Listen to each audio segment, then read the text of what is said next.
Class 6 mathematics में exercise 1.4 का 4 number question हम यहाँ पर सॉल्व करने वाले हैं। चलिए सॉल्व कर लेते हैं।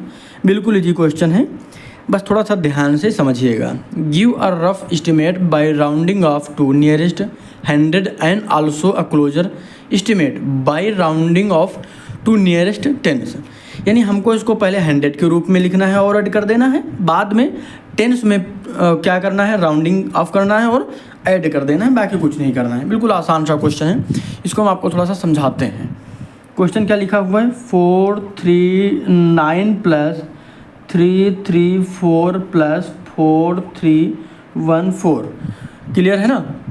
अब यहाँ पे हमको क्या करना है, पहले हम इसको हंड्रेड्स में कर लेते हैं। हंड्रेड्स का ये है, ये है और ये है। ठीक, यहाँ पे देखेंगे 3 है ना। अगर 5 या 5 से बड़ा होता यानी इक्वल आर बिग होता, यानी बिगेस्ट या इक्वल होता, ग्रेटर होता, यानी ग्रेटर हो या इक्वल हो 5 के, तब हम क्या करेंगे, इसको ऐड कर, यानी इसमें 0 करते और इसमें ऐड करते 1। लेकिन ऐसा नहीं है, तो हम क्या करेंगे, सिर्फ इसको 0 में कन्वर्ट कर देंगे। क्लियर है ना ये चीज़ें, तो इसमें कोई डाउट तो नहीं है। यहाँ पे भी वही दशा है, क्योंकि 5 या 5 से बड़ा होता तो हम इसको 0 में कन्वर्ट करके यहाँ पर एक ऐड करते, लेकिन ऐसा नहीं, छोटा है, तो हम सिर्फ क्या करेंगे, दोनों को 0 में कन्वर्ट कर देंगे और आगे वैसे ही रहेगा। आगे भी वही हाल होगा, यहाँ पे 4 3 0 0 हो जाएगा। यहाँ तक समझने में तो कोई दिक्कत नहीं किसी को। अब यहाँ पर इसको क्या करना है, सिर्फ ऐड कर देना है। ऐड करने में अगर दिक्कत हो रही हो तो बगल में इसको लिख के ऐड कर लीजिएगा, ताकि कोई भी दिक्कत आपको ना हो। अब ऐड करेंगे तो 0 0, यहाँ पे 3 और 3 6 और 4 का 0 कैरी आया 1, यहाँ पे हो जाएगा 5। तो यहाँ पे जब हम आगे ऐड करेंगे तो यहाँ पे कितना आ जाएगा, 5000। क्लियर है ना, इसमें तो कोई डाउट नहीं है। ये यहाँ तक हमने क्या किया, हंड्रेड्स में इसको राउंडिंग ऑफ कर दिया, या इसको हम एस्टिमेट में कभी कह सकते हैं, या फिर हम इसको कह सकते हैं पूर्णांकित करना। ठीक है ना। अब यहाँ पे गौर करिए, अगर यही अंक यानी 439 प्लस 334 प्लस यहाँ पे कितना हो जाएगा, 4314। ठीक, अब हम इसको टेंस के रूप में क्या करें, राउंडिंग ऑफ करेंगे तो क्या होगा, यहाँ पे देखिए इस अंक तक हम करेंगे तो यहाँ पे 9 है, तो ये क्या हो जाएगा 4, और इसको 0 में कन्वर्ट करेंगे, इसमें एक ऐड करेंगे, क्या हो जाएगा 4, यानी 440 प्लस यहाँ पे 4 है, तो यहाँ पे कोई भी परिवर्तन नहीं होगा, सिर्फ 0 हो जाएगा। और यहाँ पे क्यों ऐड नहीं होना, तो वैसे ही रहेगा, आगे भी वैसे ही होगा। तो यहाँ पे कितना हो जाएगा, 3 1 और 0।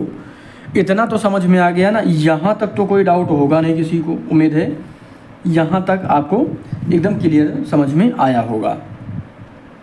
यहाँ तक तो आपको समझ में आ गया होगा ना, क्लियर, कोई दिक्कत तो नहीं यहाँ पे। ठीक है ना। अब हम आगे क्या करेंगे, इसको समझते हैं। अच्छा, यहाँ पे जो थोड़ा सा एक मिस्टेक हुई है, यहाँ पे 7 लिखा हुआ है ना, क्वेश्चन में 7 लिखा हुआ है। फिलहाल इसके हिसाब से क्वेश्चन सही है। आगे हम ऐड कर देंगे इसको, तो जब हम इसको ऐड करेंगे तो यहाँ पे बगल में ऐड कर लीजिएगा, ताकि कोई भी डाउट ना रहे। 4 4 0 3 3 0, यहाँ पे 3 1 0 और यहाँ पे 4 है लास्ट में, यहाँ पे 0, यहाँ पे कितना हो जाएगा 8, यहाँ पे 4, यहाँ पे 0, यहाँ पे कितना हो जाएगा 5। तो आंसर हमारे पास आएगा 5080। क्लियर है ना, ये हमारा आंसर हो जाएगा। एक ये 100 का हो जाएगा, ये 10 का हो जाएगा, 2 हो गए ना। अगर यही चीज़ यहाँ पे अगर हम 7 के रूप में लिखते तो ये हमारा आंसर आता 320। तो यहाँ पर एक ऐड हो रहा है, तो हमारा जो आंसर आता 5090 आता। क्लियर है ना। तो इसको लेकर कंफ्यूज मत होइएगा। अगर यहाँ पर जो ये लिखा हुआ है, यहाँ पर हम लिखते 4317, तब यहाँ पर 2 हो जाता, जहाँ पे हमने 1 लिखा है। 43010 है ना, तो यहाँ पे 20 हो जाता, तो यहाँ पर ऐड होता है एक, तो यहाँ पे हो जाता 5090। क्लियर है ना, कोई डाउट तो नहीं है, बिल्कुल आसान है, कोई दिक्कत नहीं है। अब उसके बाद हम दूसरा क्वेश्चन देखते हैं, ये भी आसानी से हो जाएगा, सॉल्व करते हैं। 8325 - 491। अब पहले हम इसको 100 के रूप में पूर्णांकित करते हैं। 100 वाला नंबर ये है, तो यहाँ पे क्या आ जाएगा 8, और बगल में क्या है 0 0, तो यहाँ पे सिर्फ उतना ही रहेगा, बगल में क्या हो जाएगा, ये सीधा, सॉरी माफ़ कीजिएगा, यहाँ पे माइनस है, 500 हो जाएगा क्योंकि ये जीरो में कन्वर्ट होगा। यहाँ पे दोनों को जीरो में कन्वर्ट करेंगे क्योंकि 9 है जो 5 से ज़्यादा है, तो हम क्या करेंगे, इसमें एक ऐड होगा 4 में तो 5 हो जाएगा। अब यहाँ पर 8300 से हम क्या करेंगे, 500 माइनस कर देंगे, यहाँ पे 0 हो जाएगा, यहाँ पे 0 हो जाएगा। कोई दिक्कत तो नहीं है। बगल में हम इसको माइनस करेंगे तो यहाँ पे क्या हो जाएगा, 8, यहाँ पे हो जाएगा 7। कोई दिक्कत तो नहीं है ना। तो यहाँ पे हमारे पास आंसर क्या आएगा, 7800। ये 100 में है, इसमें 100 में है। अब इसी को अगर हम करते किसमें, इसमें माफ़ कीजिएगा, उसमें 100 में, हाँ ठीक है। अब इसको हम किस में करते, अब इसमें हम कर लेते हैं टेंस के रूप में। इसको अब चाहे तो ब्रैकेट में लिख भी सकते हैं। अगर इसी को हम लिखते हैं टेंस के रूप में तो यहाँ पे क्या कितना हो जाता, 8325 माइनस 491। कोई दिक्कत तो नहीं है। यहाँ पे देखिएगा ये है ना, यहाँ तक करेंगे तो यहाँ पे 5 है, तो यहाँ पे कितना हो जाएगा, 8330 माइनस यहाँ पे 1 है तो कितना हो जाएगा, 490।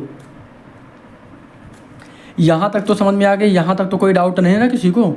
अब हम क्या करेंगे, इसमें से माइनस कर दीजिएगा, 8330 से 490 माइनस कर दीजिएगा, 0 हो जाएगा।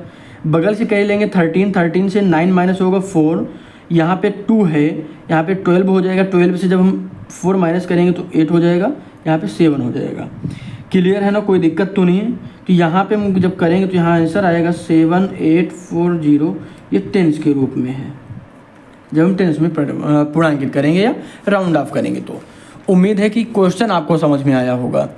क्लियर है ना। राउंडिंग ऑफ के जितने भी क्वेश्चन हैं बहुत ईजी हैं, बस थोड़ा सा आपको समझने की आवश्यकता है।